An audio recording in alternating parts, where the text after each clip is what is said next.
Hey guys, welcome back to my channel. Today I'm going to show you how you can craft color scheme in Canva. So you can find your perfect color scheme. Use this color harmony design by Designs Effects. So here, all you have to do now, you can open your Canva and don't forget to sign in with your account and click this color harmony. You can find it color harmony in search button, in search filter. You can harmonize your colors with ease. Discover the magic of color harmony with Color Harmony app. So let's try. Click in new, use in new design, click whiteboard, and here we go. This is color harmony. Select a color, then choose the color harmony you would like to use in your design. So here, for example, click to choose the color. For example, this one, the orange, and thin into shades.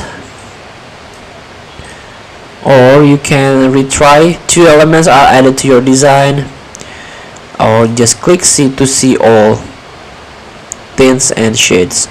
Bold and dynamic, you can see all, and subtle and harmonious.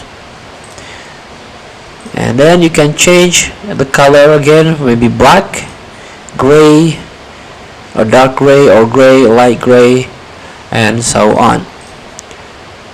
Feel free to try. Thank you for watching. Don't forget to comment, like, and subscribe, and also click this button below. See you in the next video.